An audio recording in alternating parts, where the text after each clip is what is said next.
Hey guys, Jeremy Marinas here and welcome to Tuesday Trick Tip of the Week number 6. Today we're working on Snapuswipe. Let's get started.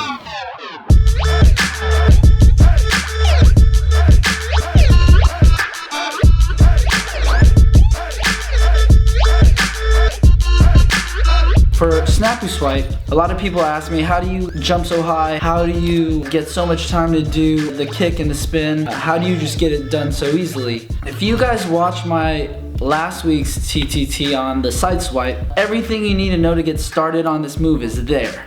So that's tip number 1. If you haven't gotten the side swipe like on point where you're landing above your ankles, your knees, and your hips, then Snapuswipe is not for you. Everybody in this generation nowadays are so quick to progress. Well, they think they're progressing because they landed a move and then they move on to the next one and they hurt themselves because they weren't ready.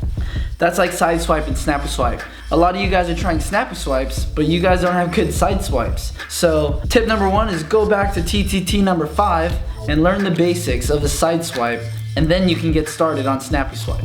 So after you followed all the tips from side swipe, meaning where your balance is when you jump, turning your hip over, kicking with the top of your foot like a roundhouse instead of an inside crescent, then I can get you ready for Snapuswipe. So the only difference for Snapuswipe is you need a little bit more time in the air to do an extra 360. If you watch my Snapuswipe and you watch where I'm spotting the ground almost the whole time while I kick. That's because I've already spotted the ceiling where I'm gonna kick as I turn over to jump for my side swipe.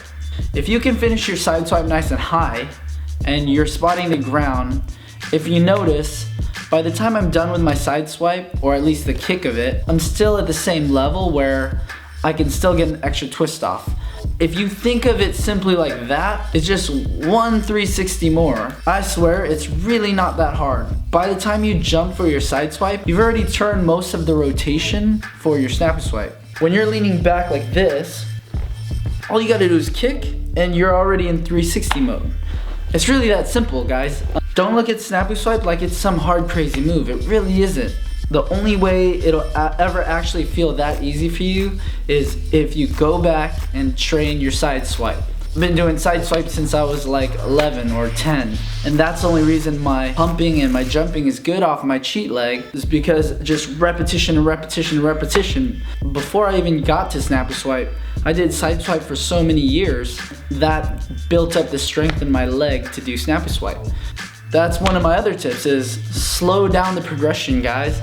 If you guys just work your basics and the prerequisites to all these moves and you make those super solid, Snapuswipe or adding another twist to your core, going for double, it's all the same because you guys all have body awareness already. All you gotta do is spot, kick, and get the move done. You all know how to do the moves, and that's why I do trick tip of the week, not tutorial of the week. I could sit here and say, this is how you Snapuswipe. You step here, and then you look over there, and then you kick here, and you twist there. But if you guys are going for Snapuswipe, you already know the basis for side swipe. All it is adding an extra twist.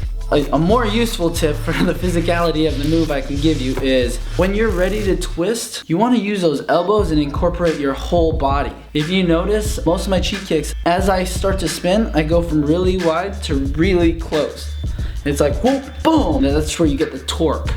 So when you go for your Snapuswipe, from your side swipe, use those arms and go from really big to really small, and I do like a back elbow and like a hook punch with my right arm. Another thing is for Snapuswipe, the hip position is very, very, very important to be able to get the twist off fast enough. If you don't have your hip turned over like a roundhouse kick, it's gonna be like adding an extra 90 to the spin.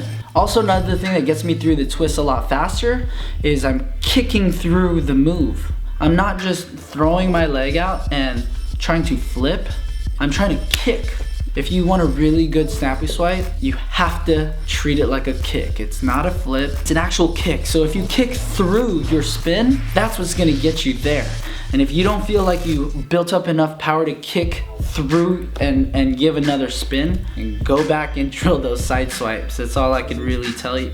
When you have a good side swipe, you'll know that you can Snapuswipe. And the only little things you change are use those elbows hard, have that hip turned over so you can get that second twist off. If you feel like you're getting lost, same thing, go back to side swipe. I think that's it. Kick, kick, kick. Boom. If you guys are having trouble with the height, practice pumping your knee. Jump and pump and spin and land on a crash mat. If you don't have a crash mat, do it on a bed. That's how I used to do it when I was a kid. Jump, pump my knee, and spin until it hit the bed. And that's how I practice my pumps for my side swipes and my snap swipes. I hope that helped, guys. Thank you for watching again the Tuesday trick tip of the week. That was Snapuswipe. Big ups to Steve Terrata for making the move up. Been one of my favorite moves in tricking for the longest time. Good luck.